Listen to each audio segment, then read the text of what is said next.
Hello, dear aspirants. I, Dr. Abhishek Gautam, welcome you all to the Rankers.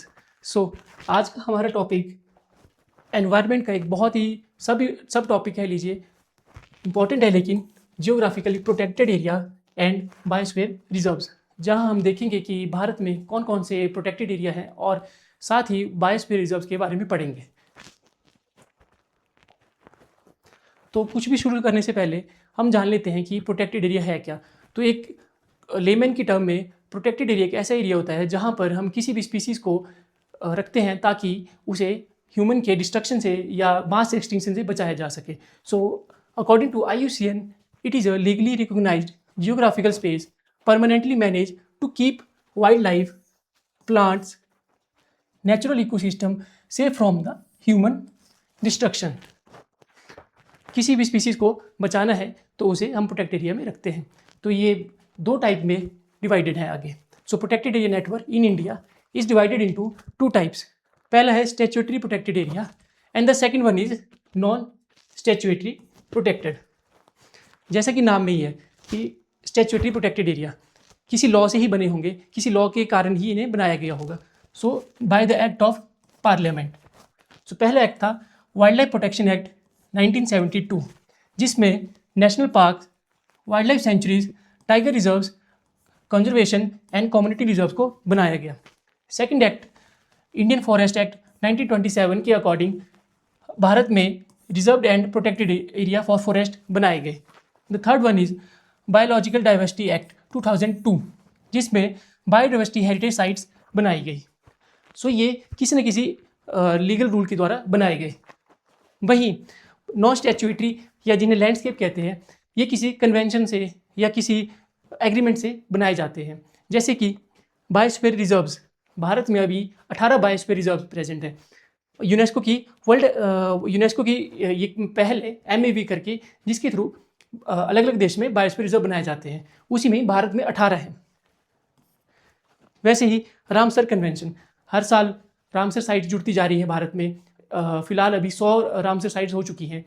तो ये convention आया कहाँ से? 1971 का रामसर साइट कन्वेंशन हुआ था ईरान में, वहाँ से ये जन्म लेता है।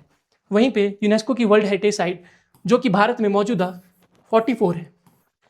इसकी भी आगे फर्दर क्लासिफिकेशन है, जो आपको फर्दर कभी किसी और लेक्चर में पढ़ाई जाएगी। हमारा मेन आज मोटो है कि बायोस्फीयर रिजर्व्स के बारे में पढ़ना। तो अब इस क्लासिफिकेशन से आपको ये समझ आ चुका है कि बायोस्फीयर रिजर्व्स इनसे अलग हैं। मेरा इस क्लासिफिकेशन को पढ़ाने का मतलब यही था कि आपको पता लगे सबसे पहले कि बायोस्फीयर रिजर्व क्या है और नेशनल पार्क क्या है। क्या ये एक है? नहीं, ये अलग अलग है। तो आज का हमारा टॉपिक और लेक्चर आगे इसी पे कंटिन्यू होगा, तो ये इंपॉर्टेंट है हमारे लिए। So what is a biosphere reserve? So basically biosphere reserve आप समझिए कि नेचर और ह्यूमन की को एग्जिस्टेंस, जहाँ पे नेचर और ह्यूमन एक साथ रहेंगे, एक दूसरे के साथ कोरिलेशन बना के रहेंगे। यही हमारी पहली लाइन है कि वेयर ह्यूमन एंड नेचर को एग्जिस्ट। और की ट्राइएट है इसमें कि एक बायोस्फीयर रिजर्व एक अम्ब्रेला टर्म है, क्योंकि एक बायोस्फीयर रिजर्व में कुछ भी हो सकता है। उसके अंदर नेशनल पार्क भी हो सकते हैं, उसके अंदर वाइल्ड लाइफ सेंचुरी भी हो सकती है, किसी और तरह का रिजर्व भी हो सकता है।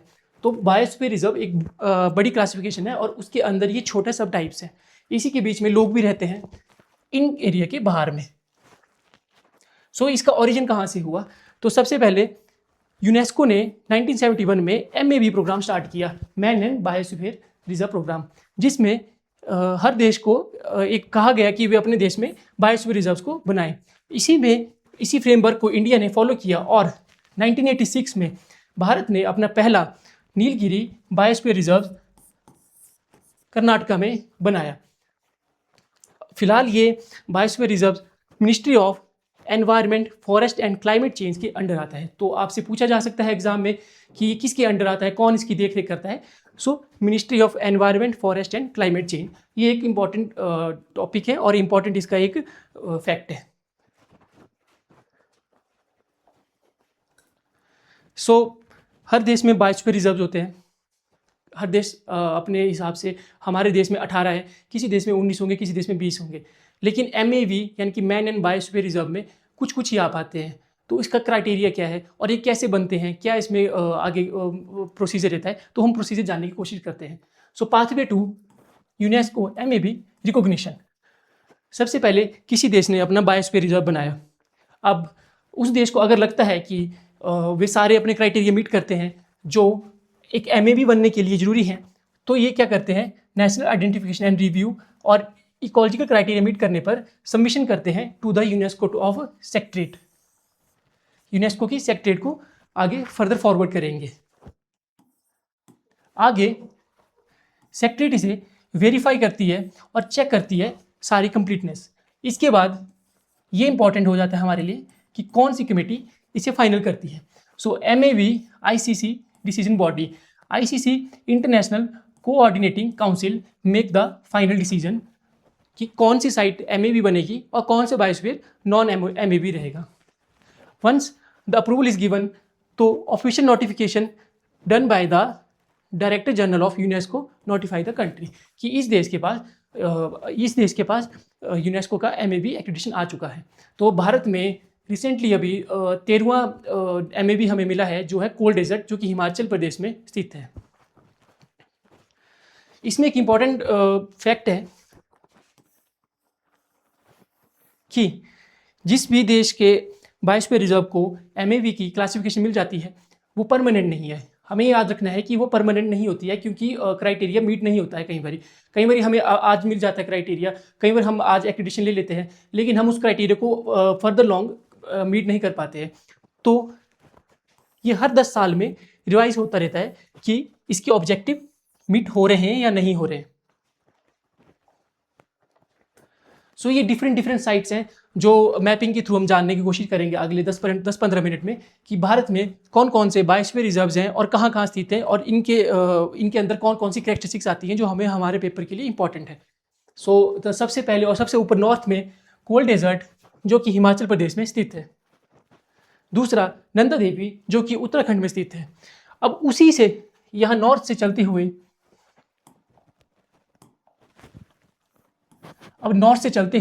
हम नॉर्थ ईस्ट की तरफ आते हैं। तो सबसे पहला कंचनजंगा, दूसरा असम में दिहांग दिबांग बायोस्फीयर रिजर्व, तीसरा और चौथा एक ही स्टेट में है, वो है असम, जिसमें मानस और दिब्रू सैखोवा करके मौजूद है। वहीं नॉर्थ ईस्ट में पांचवा नोक्रेक मेघालय। तो आपने देखा कि नॉर्थ से नॉर्थ ईस्ट की तरफ को हम मूव कर रहे हैं। अब हम चलेंगे ईस्ट कोस्ट लाइन की तरफ को और ईस्टर्न घाट्स की तरफ को। तो ईस्ट कोस्ट लाइन में सबसे पहले सुंदरवन, जो कि वेस्ट बंगाल में प्रेजेंट है। इसके बाद वेस्टर्न घाट में सिमलीपाल ओडिशा में प्रेजेंट है और आंध्र प्रदेश में शेषाचलम प्रेजेंट है। अब हम ईस्ट कोस्ट को ख़त्म करते हुए वेस्टर्न साइड्स पर और वेस्टर्न घाट को पूरा करेंगे। तो सबसे वेस्ट में गुजरात का रण ऑफ कच्छ, उसके बाद कर्नाटका का नीलगिरी और अगस्त्यमलाई या अगस्त्यमलाई कुछ भी कह लीजिए, तमिलनाडु और केरला में फैला हुआ है। अब थोड़ा भारत के बाहर की बात करें तो गल्फ ऑफ मन्नार तमिलनाडु में प्रेजेंट है, जो श्रीलंका और भारत के बीच की वाटर बॉडी में प्रेजेंट है। वहीं बे ऑफ बंगाल में great Nicobar biosphere reserve present है। इसके बाद सेंट्रल इंडिया में 3 बायोस्फीयर रिजर्व्स हैं, जो कि सेंट्रल इंडिया है तो समझिए कि मध्य प्रदेश, मतलब मध्य है, भारत के मध्य में है, तो मध्य प्रदेश के आसपास ही सारे हैं। ये अच्छी बात है कि हमें याद रखने में और आसानी होगी। तो मध्य प्रदेश में 3 है, जिसमें से एक थोड़ा सा छत्तीसगढ़ की तरफ को भी फैला हुआ है। सबसे पहला पंचमढ़ी मध्य प्रदेश में, दूसरा पन्ना, जो कि पूरा का पूरा मध्य प्रदेश में, जबकि तीसरे की बात करें अचानकमर अमरकंटक, जो छत्तीसगढ़ और मध्य प्रदेश में फैला हुआ है। तो इस तरह हमने जाना कि भारत में 18 बायोस्फीयर रिजर्व्स हैं और अब हम इसमें पढ़ेंगे कि कौन कौन से मैन एंड बायोस्फीयर रिजर्व में आते हैं और कौन कौन से नहीं आते। लेकिन एक बार रिकॉल करेंगे, क्योंकि आपके एग्जाम में हमेशा प्रश्न यहीं से आते हैं कि इसका सीक्वेंस पूछा जाता है कि north to west, north to south, east to west की तरफ को कौन कौन से प्रेजेंट है। तो सबसे ऊपर हमने नॉर्थ में पढ़ा कोल्ड डेजर्ट और नंदा देवी। इसके बाद नॉर्थ ईस्ट में पढ़ा हमने कंचनजंगा, मानस, डिब्रू सैखोवा, दिहांग दिबांग और नोकरेक। फिर हम वैसे ही नीचे की तरफ चलेंगे ईस्टर्न घाट और ईस्टर्न कोस्ट लाइन पे। तो सबसे पहला पढ़ा हमने सुंदरबन वेस्ट बंगाल, फिर ईस्टर्न घाट की तरफ को देखेंगे सिमलीपाल उड़ीसा और शेषलम आंध्र प्रदेश। जैसे हमने ईस्टर्न कोस्ट खत्म किया, वैसे हमारे देश का वेस्टर्न कोस्ट। तो सबसे दूर सबसे ऊपर वाले वेस्ट में गुजरात, जहाँ पे रण ऑफ कच्छ है, और नीचे की तरफ को नीलगिरी और अगस्त्यमाला। जब हमने देश के बाहर कोस्ट लाइन के खत्म कर लिए तो हम अंदर का पढ़ते हैं, जहाँ पे 3 आएंगे, मध्य भारत या सेंट्रल भारत कह लीजिए, और मध्य प्रदेश में ये सब प्रेजेंट है एक को छोड़ के, जिसमें पंचमढ़ी, पन्ना और अचनाकमर अमरकंटक प्रेजेंट है। अब ये भारत की बात होगी तो याद रखना है कि 2 भारत के बाहर हैं। एक है गल्फ ऑफ मन्नार जो कि तमिलनाडु में प्रेजेंट है, लेकिन ये मन्नार बे के बीच में प्रेजेंट है, और वहीं बे ऑफ बंगाल में ग्रेटर निकोबार प्रेजेंट है। मैं आपको आगे दिखाऊंगा कि किस तरह से प्रश्न पूछे जाते हैं पीवाईक्यूज में और कितनी इंपॉर्टेंट है हमारे लिए इसकी मैपिंग। सो ये कुछ फैक्ट है कि सबसे बड़ा हमारे पास biosphere reserve Great Rann of Kutch है, जो कि अप्रॉक्सीमेटली 12,000 किलोमीटर स्क्वायर है, जो कि अप्रॉक्स है।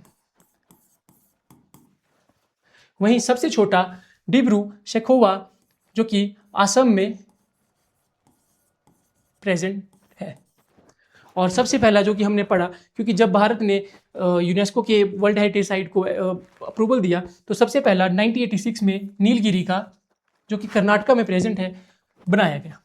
तो सबसे बड़ा, सबसे छोटा और सबसे पहला, ये 3 फैक्ट जो किसी न किसी छोटे मोटे एग्जाम में पूछे जा सकते हैं, हमें याद होने चाहिए।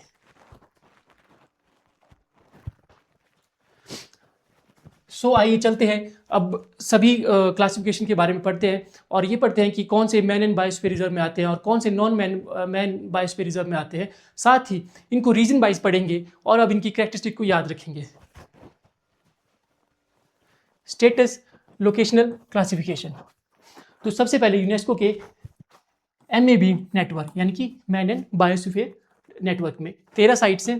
पहले 12 थी, 2025 में कोल्ड डेजर्ट को इंक्लूड किया गया, और डोमेस्टिक में 5 साइट्स हैं। तो जो मैंने क्लासिफिकेशन बनाई है इसकी इस तरह से है कि हिमालयन में, सेंट्रल प्लेन में, और कोस्टल में, और आइलैंड में। तो मैंने पहले आपको दिखा दिया था कि मैप में कि हिमालयन प्लेन में नॉर्थ और नॉर्थ ईस्ट, सेंट्रल प्लेन में बीच वाले, और कोस्टल में 2 कोस्टल रीजन पढ़ने हमने, ईस्टर्न कोस्ट और वेस्टर्न कोस्ट। इसी में ही वेस्टर्न घाट और ईस्टर्न घाट आते हैं, और आइलैंड और मैरीन में जो भारत के बाहर और बाहर जो प्रेजेंट है। तो सबसे पहले यूनेस्को के मैन MAB नेटवर्क की 13 साइट्स पढ़ते हैं। हिमालयन में नंदा देवी, कंचनजंगा, नोकरेक और कोल्ड डेजर्ट। तो इनकी स्टेट भी याद करते चलते हैं। तो नंदा देवी उत्तराखंड में, कंचनजंगा सिक्किम में, नोकरेक आपका मेघालय में, और कोल्ड डेजर्ट हिमाचल प्रदेश में। अब चलते हैं सेंट्रल प्लेन की तरफ को। सेंट्रल प्लेन में पंचमढ़ी मध्य प्रदेश, अचनाकमार अमरकंटक मध्य प्रदेश, और छत्तीसगढ़ में थोड़ा सा फैला हुआ है पन्ना, जो कि फिर से मध्य प्रदेश में ही प्रेजेंट है, और सिमलीपाल आपका उड़ीसा में। कोस्टल रीजन में सुंदरबन, नीलगिरी और अगस्त्यमाला ये प्रेजेंट है। सुंदरबन वेस्टर्न बंगाल में, नीलगिरी कर्नाटका में, और अगस्त्यमाला आपका केरला और तमिलनाडु में प्रेजेंट है। इसी में ही आइलैंड में और मैरीन में, तो आइलैंड में हमने पढ़ा बे ऑफ बंगाल में, जो कि भारत के बाहर प्रेजेंट है, ग्रेट निकोबार, और गल्फ ऑफ मन्नार तमिलनाडु में प्रेजेंट है, जो कि गल्फ ऑफ मन्नार में प्रेजेंट है। अब पढ़ते हैं नॉन MAB, जिन्हें मैन एंड बायोस्फीयर ने यूनेस्को के मैन एंड बायोस्फीयर रिजर्व में नहीं रखा गया है। ये डोमेस्टिकली प्रेजेंट है, लेकिन ग्लोबली रिकॉग्नाइज नहीं किया गया है। तो इसमें हिमालयन रीजन में दिहांग दिबांग, मानस और डिब्रू सैखोवा। दिहांग दिबांग अपना अरुणाचल प्रदेश, मानस और डिब्रू असम में प्रेजेंट है। वहीं डेजर्ट में ग्रेट रन ऑफ कच्छ और घाट्स में शेषाचलम हिल्स। तो आइए अब ये क्या है और इनके बारे में और थोड़ा जानने की कोशिश करते हैं। तो सबसे पहले high and eastern Himalaya region में सबसे पहला कोल्ड डेजर्ट, हिमाचल प्रदेश, लाहौल स्पीति और किन्नौर में फैला हुआ है। इसके अंदर जो प्रोटेक्टेड एरिया आते हैं ये इंपॉर्टेंट है। इसमें pin valley national park, Chandratal, Sarchu और किब्बर वाइल्ड लाइफ सेंचुरी शामिल हैं। वहीं पर स्पीसीज की बात की जाए तो snow leopard, Himalayan ibex, Himalayan blue sheep मौजूद है। नंदा देवी जो कि उत्तराखंड में प्रेजेंट है, हिमाचल से लगता हुआ स्टेट है, इसमें नंदा देवी नेशनल पार्क और valley of flower national park present है। और इसमें जो स्पीसीज शामिल है वो है snow leopard, musk deer and Baral. और इनकी आप फोटोज भी दे सकते हैं, snow leopard, musk deer and Baral, जिसे ब्लू शिप भी कहा जाता है। अगला कंचनजंगा जो कि सिक्किम में प्रेजेंट है। इसमें कंचनजंगा नेशनल पार्क, जिसे कि भारत की वर्ल्ड मिक्स्ड हेरिटेज साइट कहा जाता है, जो कल्चरल और नेचुरल दोनों तरह से सिग्निफिकेंस है जिसका। और इसमें स्पीसीज रेड पांडा और स्नो लेपर्ड प्रेजेंट है। अगली क्लासिफिकेशन में नॉर्थ ईस्ट हिल और प्लेन्स मौजूद हैं, जिसमें हम पढ़ेंगे दिहांग दिवांग, नोक्रेक, मानस और डिब्रू सैखोवा। सबसे पहले दिहांग दिवांग के बारे में पढ़ते हैं। तो दिहांग दिवांग अरुणाचल प्रदेश में प्रेजेंट है और इसमें protected area Mouling national park और दिवांग वाइल्ड लाइफ सेंचुरी शामिल है। इसी में स्पीसीज में टेकिन, रेड पांडा, मिशिमी हिल, जाइंट फ्लाइंग स्क्वेयर मौजूद हैं। और नोक्रेक जो कि मेघालय का, जिसे गारो हिल्स में प्रेजेंट है। मेघालय में 3 हिल है, गारो, खासी, जांतिया। तो गारो हिल में ये प्रेजेंट है नोक्रेक। नोक्रेक पीक, यही इसका प्रोटेक्टेड एरिया है, नोक्रेक पीक या नोक्रेक नेशनल पार्क। और की स्पीसीज में रेड पांडा और हुकलिक गिवन। अब मानस की बात करते हैं। तो मानस असम में प्रेजेंट है, जो कि ब्रह्मपुत्र वैली में प्रेजेंट है बेसिकली। तो लोकेशन के वाइज में असम, ब्रह्मपुत्र वैली, इसमें एरिया आता है मानस नेशनल पार्क। और स्पीसीज की बात की जाए तो गोल्डन लैंगूर, पिग्मी हॉग और वाइट वाटर बफेलोज। साथ ही डिब्रू सैखोवा जो कि असम में ही प्रेजेंट है और ये भी ब्रह्मपुत्र वैली में ही प्रेजेंट है, जिसमें Dibru Saikhowa national park present है। और गैंगटिक डॉल्फिन और फेरल हॉर्सेस इसमें स्पीसीज मौजूद हैं। तो ये गैंगटिक डॉल्फिन कुछ इस तरह की है। अगला हम पढ़ेंगे सेंट्रल हाईलैंड के बेसिस पर। तो इसमें पंचमढ़ी, अचान कमर, अमरकंटक और डिब्रू सैखोवा जो कि एक स्मॉलेस्ट है। एक इसका एक रह गया था फैक्ट कि ये स्मॉलेस्ट वन है। तो पंचमढ़ी जो कि सेंट्रल लाइन में मौजूद है भारत के, ये मध्य प्रदेश में। जैसे कि मैंने कहा कि भारत के सेंट्रल में याद रखेंगे तो हम रखेंगे याद कि मध्य मतलब मध्य प्रदेश की तरफ को जाएंगे हम। और जिसमें एक होगा जो है अचान कमर अमरकंटक, जो कि मध्य प्रदेश और साथ ही छत्तीसगढ़ में फैला हुआ है। तो पंचमढ़ी की लोकेशन है मध्य प्रदेश। इसमें प्रोटेक्टेड एरिया आते हैं Satpura national park, Bori wildlife sanctuary and Pachmarhi wildlife sanctuary. की स्पीसीज में Indian giant flying squirrel and tigers. Achanakmar Amarkantak में लोकेशन है इसकी मध्य प्रदेश एंड छत्तीसगढ़ और इसमें एरिया आते हैं मैकॉल हिल्स। और स्पीसीज में 4 हॉर्न एंटीलोप, जिसे चौसी सिंगा भी कहा जाता है, चौसिंगा भी कहा जाता है।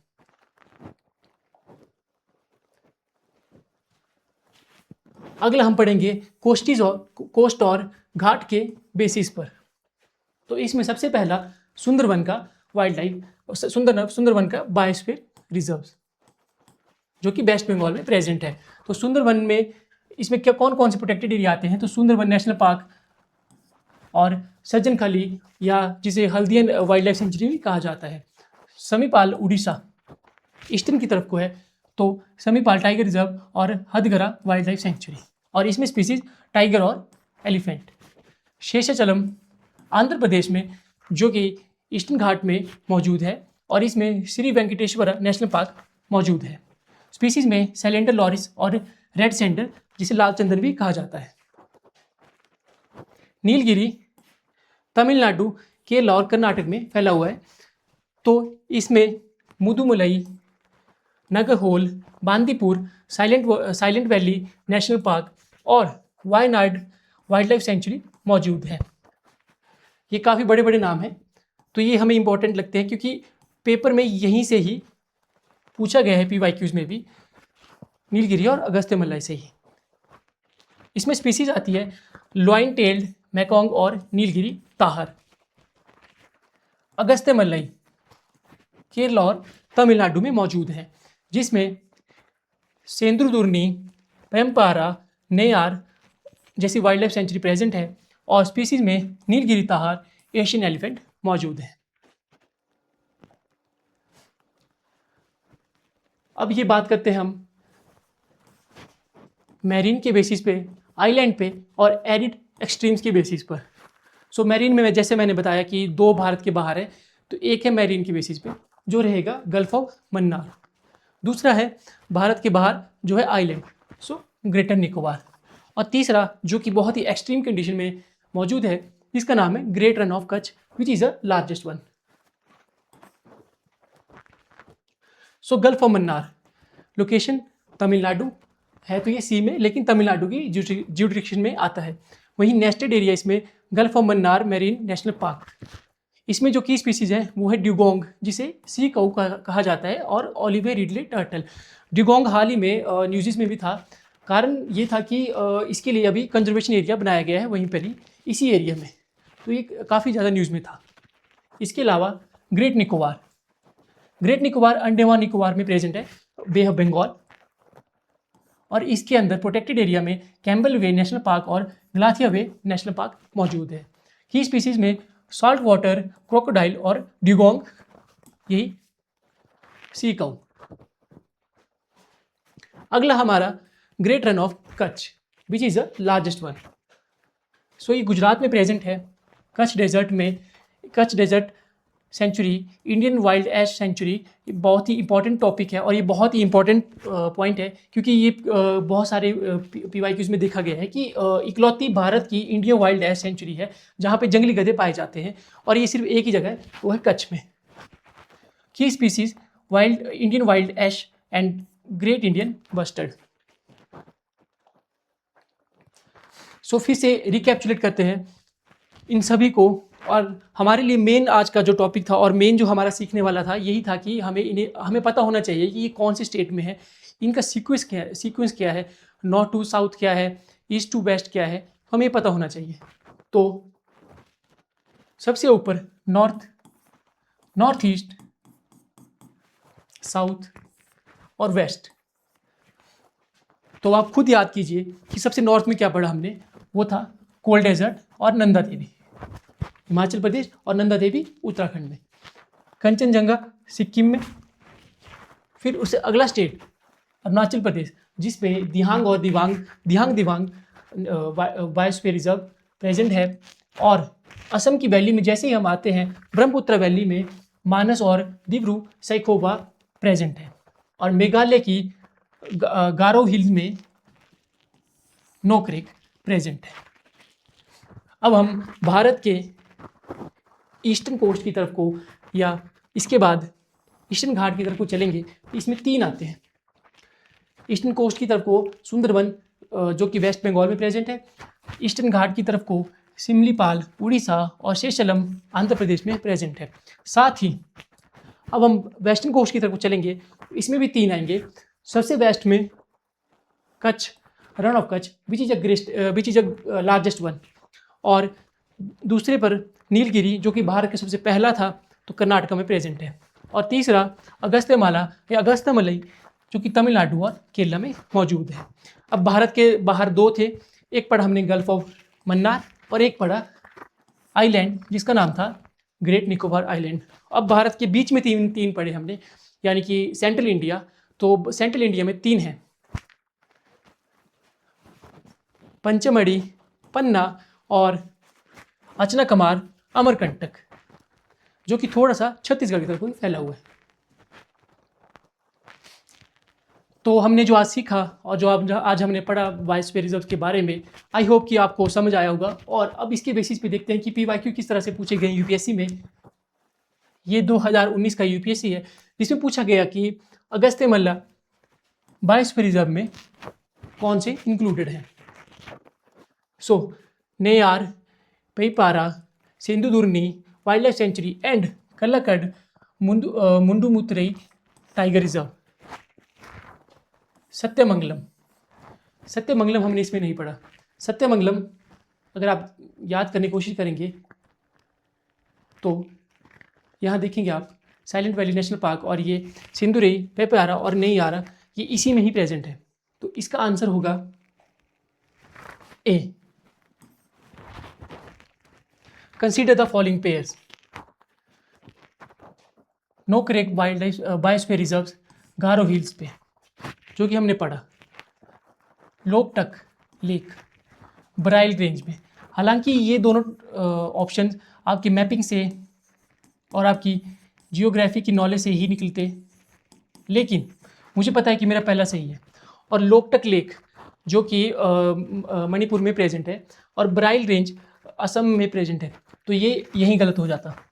तो सेकंड कट, पहला सही है। तो अगर मुझे तीसरा आता भी ना, तब भी मेरा ऑप्शन 1 होता।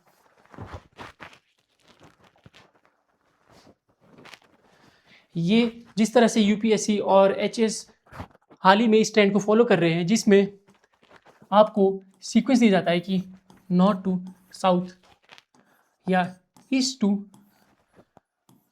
वेस्ट में इनको बताइए। तो इसी के ऊपर एक क्वेश्चन आया था 2024 में, वो था यूपीएससी का कि which one of the following is the correct sequence of the given biosphere reserve of India from north to south. तो हमें पता है कि सबसे नॉर्थ में हमने क्या पढ़ा, कोल्ड डेजर्ट। ठीक है, तो ये हटा दीजिए। दूसरा पढ़ा नंदा देवी, ये भी ठीक है।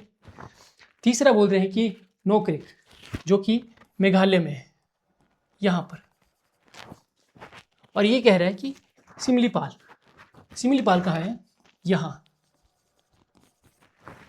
उड़ीसा में। तो क्या सही हुआ इसमें से, कोल्ड डेजर्ट, नंदा देवी, नोकरेक और सिमलीपाल, जबकि ये कह रहा है कि सिमलीपाल फिर नोकरेक। तो करेक्ट सीक्वेंस इज ए। तो आज जो हमने जाना, एक बार उसे रिकॉल करने की कोशिश करते हैं, और आप खुद से पूछिए कि आपको कितना याद रहा और आपने क्या समझा। तो लार्जेस्ट बायोस्फीयर रिजर्व इज कौन सा, कच्छ। स्मॉलेस्ट असम में पढ़ा हमने डिब्रू सैखोवा। और सबसे पहला बायोस्फीयर रिजर्व 1986 में नीलगिरी बनाया गया।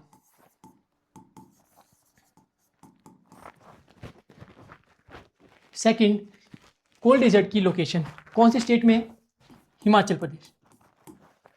नोकरेक मेघालय,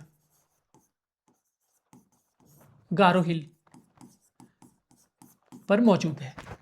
पन्ना हमारा सेंट्रल इंडिया में, यानी कि मध्य प्रदेश। तो आपने बताना है इसमें से कि which biosphere reserve containing the valley of flower. तो valley of flower is Uttarakhand का Nanda Devi. Which biosphere reserve contains pin valley national park. Important है एचएस के एग्जाम्स के लिए। तो Himachal Pradesh. Which biosphere reserve contain silent valley national park. तो silent valley में आपका Nilgiri biosphere reserve. So I hope आपको आज का लेक्चर अच्छा लगा होगा और इन्फॉर्मेटिव लगा होगा। तो इसी तरह की वीडियोस के लिए और हमारे साथ जुड़ने के लिए हमारे ऐप को डाउनलोड कीजिए और इस क्लास का फ्री PDF आपको हमारे ऐप पर मिल जाएगा। हमारे ऐप का डिस्क्रिप्शन पर ही लिंक दिया गया है और साथ ही हमारी साइट को विजिट कीजिए। सो थैंक यू ऑल, मिलते हैं आगे इसी तरह की किसी इन्फॉर्मेटिव वीडियो के साथ।